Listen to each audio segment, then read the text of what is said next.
मङ्गलं भगवान् विष्णुर्मङ्गलं गरुडध्वजः मङ्गलं पुण्डरीकाक्षो मङ्गलायतनं हरिः. माझे कालचे व्याख्यान ज्यांच्या मनावर थोडेफार अवशिष्ट असेल त्यांना हे पक्के समजून चुकले असेल की आपल्या चित्ताच्या दोन बाजूंपैकी एक बाजू नेहमी हलकट आणि शरीराकडे राहणारी असते, आणखी दुसरी बाजू ही नेहमी कोणत्या तरी एका सूक्ष्म तत्वाच्या आधाराने असते व ते सूक्ष्म तत्वच आपले सर्वस्व आहे, याचाही विचार मी कालच्या व्याख्यानात केला आहे.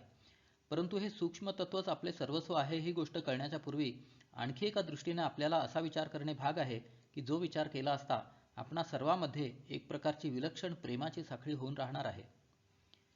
कालच्या व्याख्यानात शेवटली मनाची बाजू म्हणजे विचारात्मक मन, याला मी अंतस्फूर्ती हे नाव दिले आहे. परंतु ती अंतस्फूर्ती थोडीशी तरी तशी अंगी बांधण्याला कठीण आहे, म्हणजे ती कळण्यामध्ये किंचित आढी आहे व बऱ्याच लोकांना ती अंतस्फूर्ती कळली नाही ही गोष्ट खरी आहे. आता ती जरी अंगी बांधली नसली व ती अंगी बांधण्याचा प्रश्न जरी काही वेळ बाजूला ठेवला तरी देहाच्या पलीकडे काही सूक्ष्म तत्व आहे, म्हणजे देहाहून निराळे काहीतरी तत्व आहे, हे ज्याच्या योगाने आपणाला कळू शकेल असे काही साधन आपणाजवळ आहे किंवा नाही हे आपण पाहू. या प्रश्नाला माझी वृत्ती होय म्हणूनच उत्तर देते. जरी आपल्याला ती अंतस्फूर्ती कळली नाही तरी मला वाटते आपल्याजवळ असे एक साधन आहे की त्याच्या योगाने देहाहून रहित काहीतरी सूक्ष्म तत्व आहे असे आपल्याला कळू शकेल. तर त्याच दिशेने आता आपण विचार करू. प्रत्येक मनुष्याचा हा अनुभव आहे व हे कोणीही कबूल करील की मनुष्याचे मन कितीही घोटाळ्यात पडलेले असो, त्याच्या शरीरावर व्याधीचा किंवा संकटाचा कितीही पगडा बसला असो, कितीही संकटात तो मनुष्य असला तरी त्याची जी काही इच्छा असेल ती पूर्ण व्हावी असे त्याला नेहमी वाटत असते. म्हणजे प्रत्येकाला आपली इच्छा पूर्ण झाली पाहिजे असेही वाटत असते. मुंगीपासून ब्रह्मदेवापर्यंत जरी आपण शोध घेतला तरी दुःखाची इच्छा करणारा कोणीच आढळत नाही, ही गोष्ट सगळ्यांना संमत आहे. असे कोणी म्हणणार नाही की आम्हाला सुखाची इच्छा नाही. परंतु ही सुखाची इच्छा पूर्ण करण्याविषयी मात्र लोकांच्या निरनिराळ्या समजुती आहेत. एक, पुष्कळ लोकांना असे वाटत असते की आपल्या ज्या काही इच्छा आहेत त्या सर्व जगापासून निघाल्या आहेत, आणखी त्या जगातच पूर्ण होतील. म्हणजे या जड जगापासून ह्या सगळ्या इच्छा उत्पन्न झाल्या आहेत आणि ह्या जड जगातच त्या पूर्ण झाल्या पाहिजेत आणि त्या पूर्ण होतीलही असे त्यास वाटत असते. दोन, काही लोकांचे म्हणणे या सिद्धांताहून निराळे आहे. म्हणजे ते दुसरेच काही म्हणतात. ते म्हणतात कोणतीही इच्छा धरून तरी काय अर्थ आहे, हे सगळे जगच मुळी दुःखमय आहे आणि ह्याच्यात इच्छा पूर्ण करून घेण्यात काही हाशील नाही. आहे त्या स्थितीत कसे तरी पोट भरावे, राहावे व एक वेळ देहयात्रा आटोपून टाकावी म्हणजे झाले. या दोन मतांपैकी पहिल्या मताचे लोक बहुतेक उत्क्रांतीवादी असतात. ते म्हणतात की जगापासूनच ह्या आपल्या सर्व इच्छा उत्पन्न होतात व या जगातच त्या पूर्ण होतात. हे उत्क्रांतीवादियांचे मत आहे. आता हे जे उत्क्रांतीवादी लोक आहेत त्यांचे हे काहीतरी विलक्षणच वेड आहे. कारण वानरापासून मनुष्य झाला व मनुष्यच सगळ्या सृष्टीत उच्च प्राणी आहे अशी त्यांची समजूत असते. आपल्याकडे आस्तिक नास्तिकांपैकी कोणीच हा वाद काढला नाही, कारण आपल्या लोकांना अशी खुळचट विचार करण्याची सवय नव्हती हेच याला कारण म्हणावे लागते. फक्त युरोपात मात्र डार्विन, स्पेन्सर वगैरे व्यक्ती ह्या उत्क्रांती मताचे धुरीण आहेत. हे म्हणतात की जगातल्या इच्छा हळूहळू पूर्ण होतात. म्हणजे पर्यायाने हे म्हणतात की वानरापासून मनुष्याची उत्पत्ती झाली, म्हणजे वानराच्या ज्या इच्छा होत्या त्या मनुष्य शरीरात पूर्ण झाल्या. पण हे म्हणणे वेडगळपणाचे व बालिश आहे असे मला वाटते.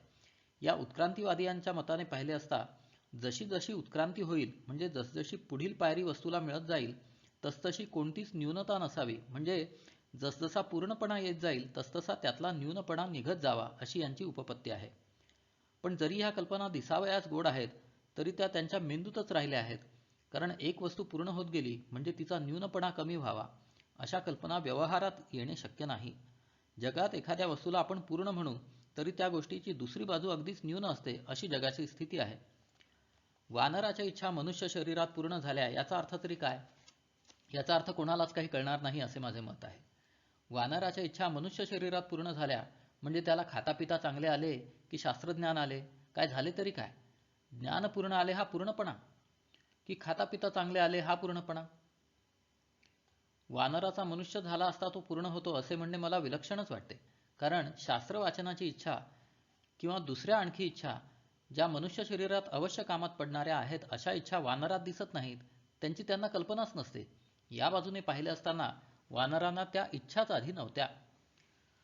दुसऱ्या बाजूने पाहिले तर पोपटालाही आपण पिंजऱ्यात घालून उत्तम प्रकारे बोलणे शिकवतो व उत्तम खाऊ पिऊ घालतो आणि तो त्याप्रमाणे खातो पितो व बोलतो, पण तो आपल्या ताब्यात पिंजऱ्यात राहू इच्छित नाही. याचे कारण त्याला त्यावेळी स्वातंत्र्यातच सुख वाटत असते. त्याप्रमाणे वानराचे जर खरोखर मनुष्य झाले असतील तर त्यांचा एका बाजूने तोटाच झाला असे माझे मत आहे. हा वाद आमच्याकडे मुळीच नाही, परंतु डार्विन वगैरे जे म्हणतात ते त्यांचे मतच तुष्य तू दुर्जनः या न्यायाने किंवा भीक नको पण कुत्रे आवर या न्यायाने आपण घटकाभर घेऊन चाललो म्हणजे वानरापासून मनुष्य झाले, म्हणजे त्यांच्या शरीराचे रूपांतर व बुद्धीची वाढ झाली, अशी एका बाजूने त्यांची वाढ झाली असे आपण कबूल केले तरी दुसऱ्या बाजूने त्यांचा तोटाच झाला असे म्हणावे लागेल. कारण वानर असताना त्यांना घराची जरूर नव्हती, बायका लेकरांचा मोह पडत नव्हता, कुटुंब भरणाची चिंता नव्हती, ऊन वारा पाऊस तहान या स्थिती सोसण्यास ते तयार होते. तसेच फळे मुळे पाला खाऊन त्यांचे चालत होते. देशात दुष्काळ पडला तरी त्यांच्यावर मरणाची पाळी येत नसे. तो त्यांचा संतोष जास्त भंग होऊन मनुष्य शरीरात आल्यामुळे त्यांची वृत्ती एक प्रकारे जखडली गेली असे म्हणणे अतिशयोक्तीचे होणार नाही. सारांश, ह्या जगापासूनच आपल्या इच्छा उत्पन्न होतात व जगातच त्या पूर्ण होतील हे म्हणणे बालिशपणाचे आहे असे मला वाटते. याप्रमाणे एका मताचा आपण निकाल लावला. आपण याच्या फार पुढे गेलो तरी त्यांचे विचार तसेच राहणार, म्हणून आता त्यांचे सोडून देऊ व दुसऱ्या लोकांच्या म्हणण्याकडे पाहू. दुसरे लोक म्हणजे पेसिमिस्ट. हे दुःखमय जगत आहे असे म्हणणारे आहेत. आपल्याकडे बौद्धात सर्वम दुःखम दुःखम असे म्हणणारे काही वादी लोक होऊन गेले आहेत. त्यांचे म्हणणे हे की सर्व जगत दुःखमय आहे. त्याच्यात काही अर्थ नाही. युरोपमध्येही असा एक पंथ आहे. शोपेनहावर याच मताचा होता. त्याने पेसिमिझम म्हणून एक पुस्तक लिहिले आहे. पेसिमिझम म्हणजे जग दुःखमय आहे असे सांगणारे शास्त्र. पेसिमिस्ट असतात ते देखील वासनेच्या तावडीतून सुटले असतात असे नाही. यांना देखील आपण मरू व सुखात जाऊ अशी इच्छा खात्रीने असते. दुःखमय जगत आहे म्हणून ते दुःख यांना पाहिजे आहे अशी यांची इच्छा नसते, तर दुःखमय जगत हे सुटावे हीच त्यांची इच्छा असते. या जगत दुःखवादी लोकांमध्ये किंचित उदात्त विचाराचे जे लोक आहेत त्यांना थोडा संतोष असतो आणि तो संतोष अशा प्रकारचा असतो की सगळेच दुःखमय आहे तर मग आपल्याला तरी काय करावयाचे आहे, कसे तरी आहे झाले असे त्यांचे मत असते. हे लोक फार चिरडखोर व कधीही प्रेम न करणारे असे असतात. त्यांच्या मनाला समाधान कधीच नसते. तरी पण आपण जसे दुःखात आहोत तसे दुसरेही दुःखात आहेत असे त्यांना वाटून तो प्रेम जागच्या जागीच जिरून जातो. कारण त्यांची समजूतच अशी असते की जगत दुःखमय आहे तर मग दुःख निवारण करावे तरी कोणी. या लोकात देखील विलक्षण बालिश प्रकार आहेत. युरोपात एक मनुष्य होता. तो जगत दुःखमय समजत असे.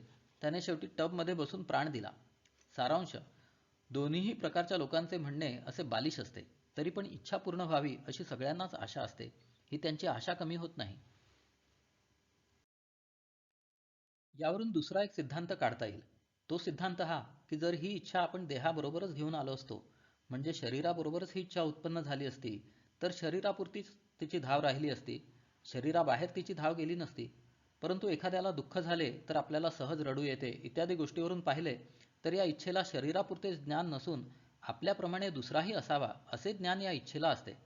पण ज्यांनी आपल्या इच्छेचे पृथक्करण करून पाहिले असेल किंवा नसेल त्या सर्वांना देखील माझ्या म्हणण्याची साक्ष पटण्यासारखी आहे.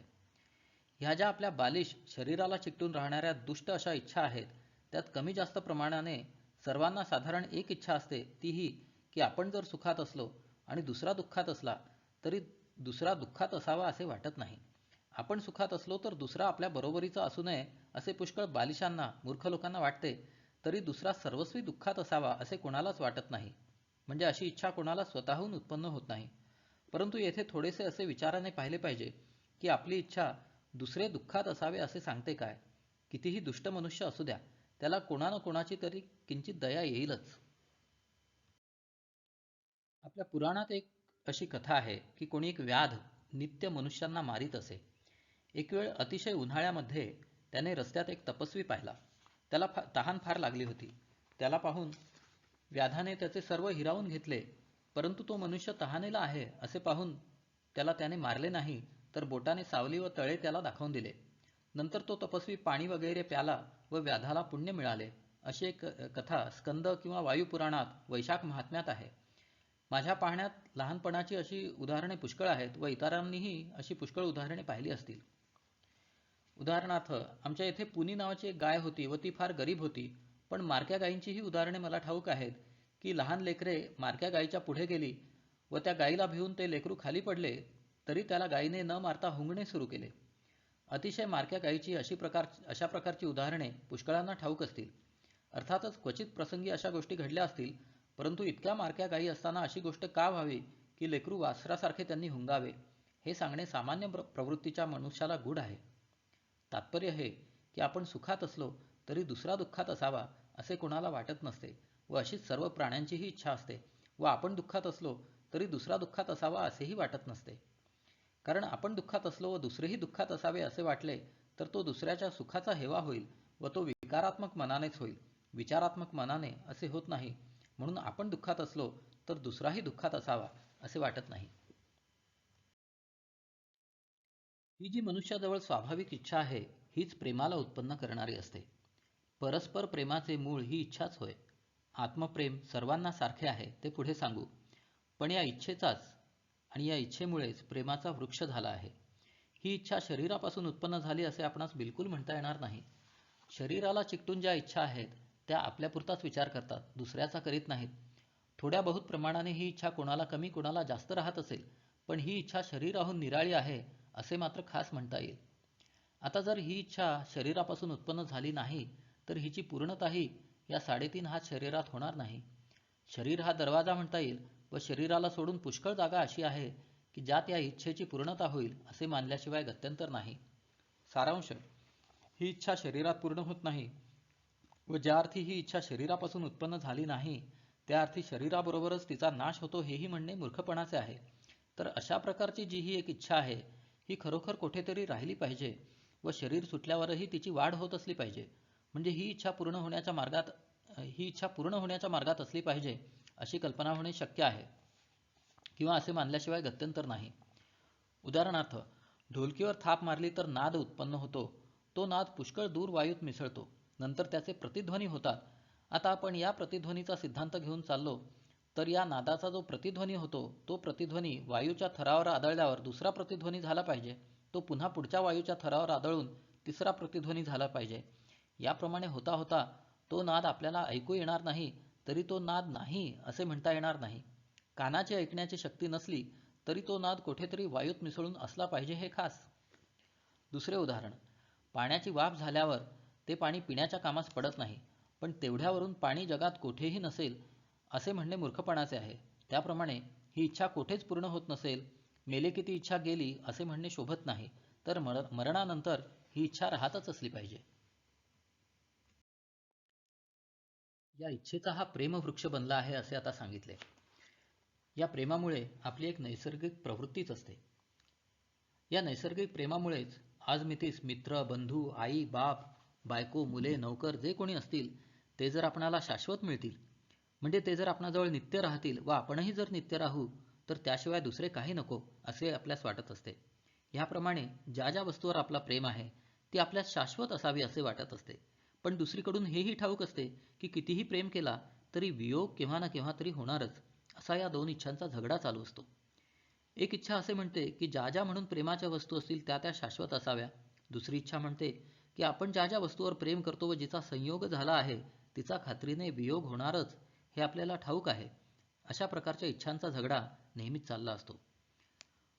दुःखवादी म्हणजे पेसिमिस्ट म्हणतात त्याप्रमाणे खरोखर हे दुःखमय जगत असते तर प्रेमाची वृत्ती आपल्याला उत्पन्न झाली नसती. कारण भडकलेल्या अग्नीच्या तडाख्यात पाण्याचे तुषार उत्पन्न होणे केव्हाच शक्य नाही. तर हा जो परस्पर प्रेम असतो त्याच्या योगाने एक, आपल्या प्रेमातले हे सर्व शाश्वत असावे असे वाटत असते व दोन, प्रेमातील वस्तूंचा खात्रीने वियोग होणार अशी दुसरी वृत्तीही असते. तर या दोन इच्छा होतात कशा याचा आपण विचार करू. ज्यांच्या मतात ही सृष्टी काहीतरी यादृच्छिक उत्पन्न होते आणि मरते त्यांची गोष्ट सोडून द्या, परंतु महासमर्थ परमेश्वरापासून ही सृष्टी उत्पन्न झाली असे ज्यांचे मत असेल त्यांना त्या सर्व शक्तिमान सृष्टी उत्पन्न करणाऱ्या परमेश्वराच्या राज्यात आपल्या चांगल्या इच्छा पूर्ण झाल्या पाहिजेत असे कबूल केले पाहिजे. आणि आपण ज्यावर प्रेम करतो ते सर्व शाश्वत असावे व नेहमी राहावे असे जे आपल्याला वाटते ते खरे असेल व जर तो ईश्वर दयाळू असेल व त्याच्या राज्यातली आपण लहान मुले असून आपण त्या ईश्वराचा आश्रय सोडला नसेल व ही प्रेमाची इच्छा आपल्या शरीराबरोबर उत्पन्न झाली नसेल व शरीराबरोबरच तिचा नाश होत नसेल तर ही इच्छा कुठेतरी पूर्ण झालीच पाहिजे असे कबूल करणे भाग पडते. पण त्याच्याबरोबर ही इच्छा असते की आपण ज्याच्या ज्याच्यावर प्रेम करतो त्या गोष्टी खात्रीने लयास जाणार आहेत असे वाटत असते. आपण आपले आई, बाप, भाऊ, मामे, चुलते मरताना पाहतो व त्यांच्याकरता वियोगात राहावे लागते असे आपण नेहमी पाहतो. असे आहे तर या दोन इच्छांची संगती कशी लावावयाची असे कोडे येते. दृष्टांत. आता ज्या योगाने या दोन इच्छांची संगती लागेल असा प्रथम एक दृष्टांत देतो. एका गावास 500 मनुष्य जावयास निघाली आहेत अशी कल्पना करा. सर्वांचे उद्देश ठिकाण एकच आहे. प्रथम ती 500 माणसे एकाच रस्त्याने जावयास निघाली. पण पुढे जाता जाता एक रस्ता असा मिळाला की त्या रस्त्याने सर्व 500 माणसे जाऊ शकली नाहीत. तर मध्ये जे रस्ते मिळतील त्या रस्त्याने एकमेकाला सोडून आपण चालून जाऊ. जिकडे ज्याला रस्ता मिळेल त्या रस्त्याने तो जाईल.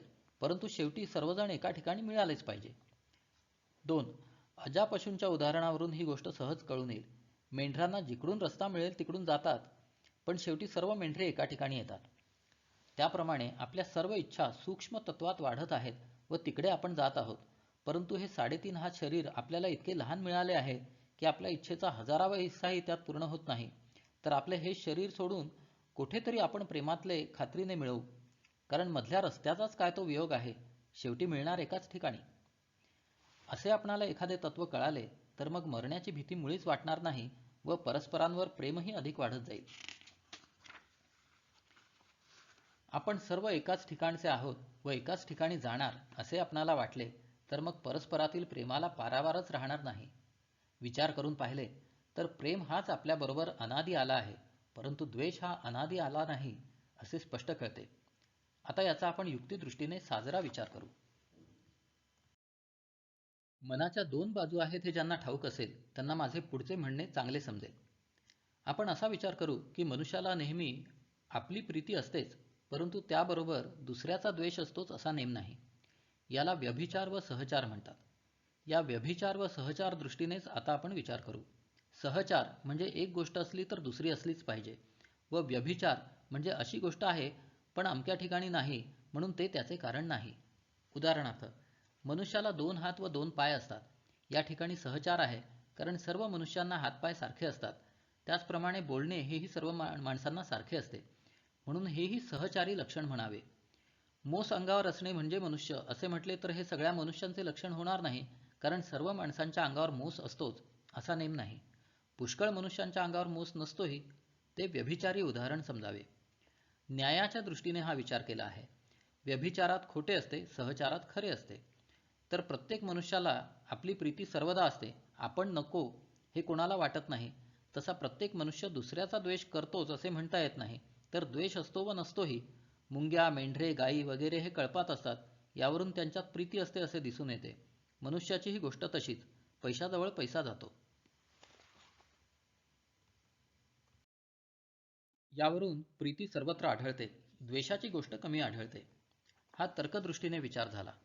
अनुभव दृष्टीने विचार केला तरी सारखेच कळणार आहे. अनुभव असा आहे की मनुष्याच्या मनाचा विचारात्मक स्वभाव फुकट द्वेष करण्याचा नाही. कोणी कोणाचा फुकट द्वेष करीत नाही. उदाहरणार्थ, 2 मुलांचे वैर आहे. आपण जर एखाद्या तिसऱ्या मुलाला म्हटले की या मुलाला ठोक, तर तो असे म्हणेल की मी याला विनाकारण का मारू, याने माझे काय केले. यावरून जीवाचा स्वभाव द्वेष करण्याचा नाही असे अनुभवावरूनही दिसते. परंतु शरीराच्या स्वाधीन होऊन व विकारात्मक मनाच्या संगतीस लागून द्वेष उत्पन्न होतो. अमुक गोष्ट आपल्याला असावी, दुसऱ्याला असू नये असे जेव्हा होते तेव्हा द्वेषाला सुरुवात होते. तोपर्यंत द्वेष नसतो. तर हा जो द्वेष आहे तो आपल्या ठिकाणी असला तर समाधान राहू देत नाही व प्रेम हा आपले समाधान कधीच भंगू देत नाही. श्री ज्ञानेश्वर महाराज म्हणतात की ज्याचे मन इतके सरळ आहे, इतके आर्जवाचे आहे की आधी मन व नंतर त्याचे करणे, इतके सरळ ज्याचे मन आहे त्याला ज्ञान झाले म्हणून समजावे. अशा प्रकारचा प्रेम मृत्यूलोकात आपल्याला पूर्णपणे मिळविता येणे कठीण आहे. काही सत्पुरुषांनी अशा प्रकारचा प्रेम या आपल्या मृत्यूलोकातच मिळवला, ती गोष्ट निराळी. तर अशा प्रकारचा प्रेम मिळवण्याकरता आपण या लोकापासूनच खटपट सुरू केली पाहिजे. मृत्यूलोकात आपण परस्पर कितीही प्रेम केला तरी त्यात परस्परास मदत करण्याची बुद्धी असते. त्यात हा दोष असतो की याने मला मदत करावी अशा प्रकारची थोडीशी तरी स्वार्थबुद्धी असतेच व ही जी थोडीशी स्वार्थबुद्धी आढळते ही शरीराला चिकटून असते. असेही काही सत्पुरुष आहेत की ज्यांना मदतीची इच्छा नसून जे स्वभावतःच प्रेम करतात ते निराळे. त्यांच्याविषयी आपल्याला येथे विचार करावयाचा नाही.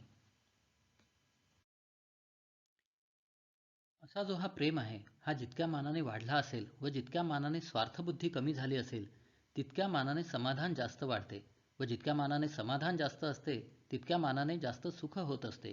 न संतोषात परम सुखम असे महाभारतात वचन आहे. अहिंसा, दया, शांती या वृत्ती प्रेमापासूनच निघाल्या आहेत. प्रेमाने जी दया होते ती धर्माने करण्यापेक्षा श्रेष्ठ आहे असे मला वाटते.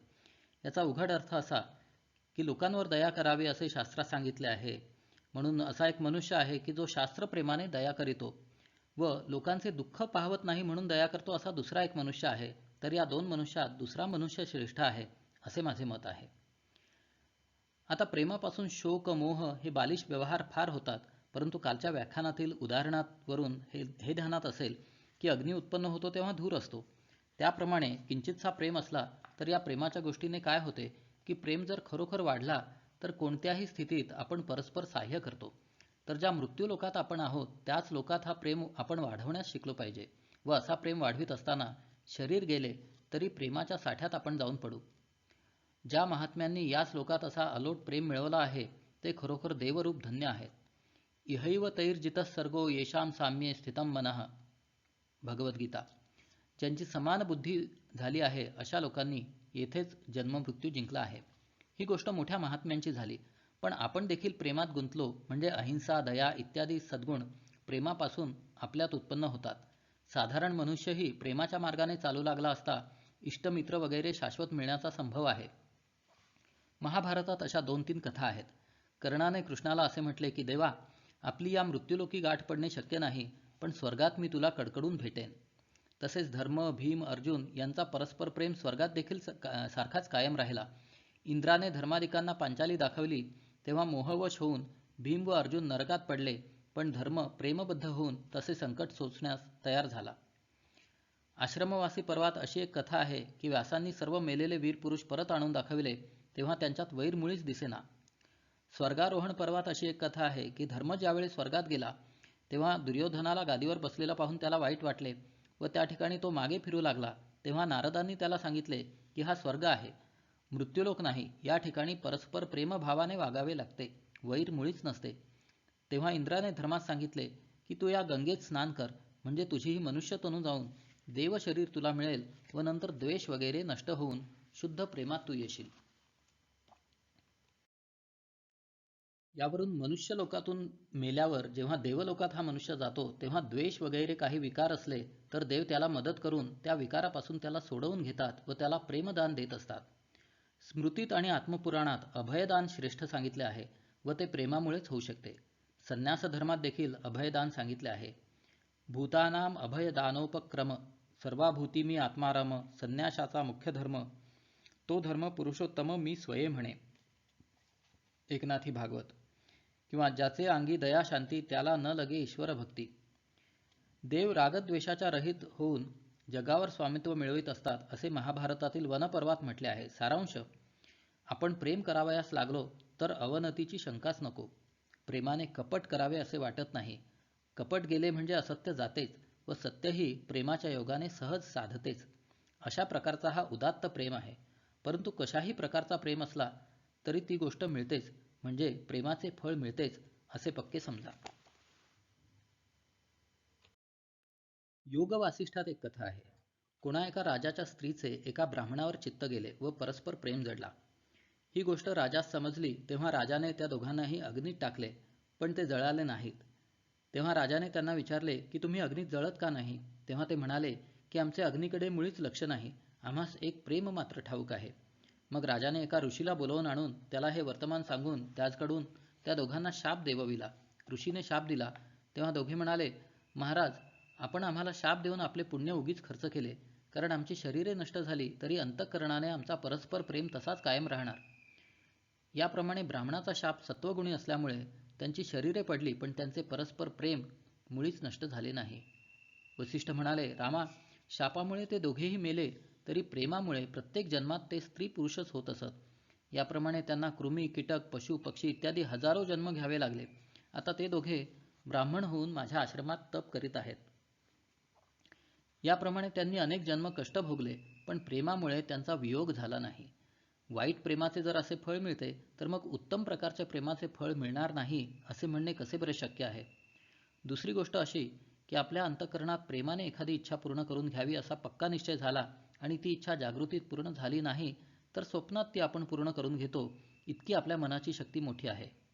त्याचप्रमाणे या लोकात जरी आपली प्रेमाची इच्छा पूर्ण झाली नाही तरी अन्य लोकात ती खात्रीने पूर्ण झाल्याशिवाय राहणार नाही. या रीतीने जितका होईल तितका प्रेमच वाढविला पाहिजे. पहिले परस्परात हळूहळू प्रेम वाढला आणि आपण जीवित राहिलो तर जिवंतपणीच स्वर्गातील लोकांशी प्रेम जडविता येतो. या प्रेमाने समाधान वाटते. योगसूत्रात प्रेम व समाधान वाढविण्याकरता 4 भावना सांगितल्या आहेत. 1 मैत्री, 2 करुणा, 3 मुदिता आणि 4 उपेक्षा. मैत्री, करुणा, मुदिता, उपेक्षाणां सुखदुःख पुण्यापुण्य विषयाणां भावनातश्चित्तप्रसादनम्. 1. जे जन सुखी व धनवान आहेत त्यांचे ठिकाणी मैत्री असावी. चांगल्या पुरुषांचे ठिकाणी मैत्री असावी. म्हणजे आपल्या मित्राचे बरे झाले असता जसा आनंद वाटतो तसे जेवढे लोक सुखी आहेत त्यांच्याविषयी मैत्री असावी म्हणजे प्रेम वाढतो. 2. दुःखी लोकांविषयी करुणा असावी. म्हणजे आपला अवयव तुटला किंवा आपल्याला दुखापत झाली तर जशी आपण काळजी घेतो तशी त्यांची आपण काळजी घ्यावी. दुःखी लोकांवर करुणेने प्रेम वाढतो. 3. पुण्यवान लोकांविषयी आनंद मानावा. त्यांचा प्रेम काही निमित्ताने वाढत नाही तर आनंदानेच त्यांच्याशी प्रेम वाढतो. आणि 4. दुष्ट लोकांविषयी द्वेष करू नये, त्यांची उपेक्षा करावी. उपेक्षेने असे होते की दुर्जनांना कदाचित असे वाटते की आपण द्वेष करू नये म्हणजे तेही प्रेमात येतात. याप्रमाणे आपण वागलो असता आपल्या चित्ताचे समाधान वाढते. ही प्रेमाची स्थिती आपण या शरीरातच साधित गेले पाहिजे व हे शरीर सुटल्यावरही प्रेमाची वाढ होतच असते असे समजावे. मायबापाच्या विरुद्ध मुलाने जाऊ नये, स्त्री पुरुषांनी परस्पर विरुद्ध जाऊ नये असे प्रेमाकरिताच म्हटले आहे. धर्म म्हणजे ईश्वरप्राप्तीचा मार्ग, अर्थ म्हणजे पैसा, काम म्हणजे संसार सुख भोगण्याचा मार्ग. हे तिन्ही एकमेकांच्या विरुद्ध आहेत, परंतु स्त्री पुरुष दोघेही एका प्रेमाने वागतात तेथे धर्म अर्थ काम प्रेमरूप होतात असे महाभारतात म्हटले आहे. यांच्या मुळाशी तरी प्रेमच आहे. मित्रामित्रांनी गुरु शिष्यांनी आपले विचार एका प्रेमाच्या आवरणात येतील अशी खटपट नेहमी करावी. कोठेही स्नेहपाशात बद्ध होऊ नये अशी आपल्या शास्त्रात वचने आहेत. त्याचा अर्थ निराळा आहे. त्यांचा अर्थ असा आहे की आपल्या भोगासाठी सर्व काही या मृत्यूलोकात आहे म्हणून आपल्याला या मृत्यूलोकातील भोग असावे असे वाटून शरीराच्या स्वाधीन होऊन आपण मरू नये व अशा प्रकारचा शरीराच्या आश्रयाने राहणारा कुत्सित स्नेह आपण करू नये असा त्या वचनांचा अर्थ आहे. यावरून ह्या प्रेमानेच आपले त्रिभुवनांशी ऐक्य होण्याचा संभव आहे. दुसरे असे की आपल्या अंगी प्रेम असला म्हणजे दुसऱ्याचे वाईट गुण आपल्यास दिसत नाही, चांगले गुणच दिसतात व दुसऱ्याचे चांगले गुण दिसू लागले म्हणजे आपले अंतःकरण चांगले बनत जाते असे समजावे. याप्रमाणे त्रिभुवनांशी आपले ऐक्य होत जाते अशी एक स्मृतीही आहे. यदीच्छसी वशी कर्तुं जगदेकेन कर्मणा परापवाद सस्येषु चरन्तिंगाम निवारय परस्वभाव कर्माणि न प्रशंसेन न गर्हयेत. न म्हणे कोणासी उत्तम वाईट महत्व वरिष्ठ नसे तेथे. तुकाराम महाराज म्हणतात. एका कर्माने जग वश व्हावे अशी इच्छा असेल तर दुसऱ्याच्या दोषांच्या ठिकाणी आपल्या वाणीला चालवू नको. याप्रमाणे आपण शरीराच्या बाहेर गेलो तरी प्रेम कसा कायम राहतो हे आजच्या व्याख्यानात सांगितले आहे व आपल्याला जे जे कोणी प्रेमळ मिळतात ते शाश्वत मिळतात असे आपण मानले पाहिजे व द्वेष सोडून सर्वांवर प्रेमच केला पाहिजे हा आजच्या व्याख्यानाचा मुद्दा आहे. आता ही प्रेमाची वृद्धी कशी झाली हे पुढच्या व्याख्यानात सांगू. याप्रमाणे ही व्याख्यानरूपी पुष्पपंकोलिका श्रीमद सद्गुरू ज्ञानेश्वर चरणी समर्पण करून त्यांचे नामस्मरणात वाणीचा उपसंहार करतो. श्री ज्ञानेश्वर महाराजार्पणमस्तु.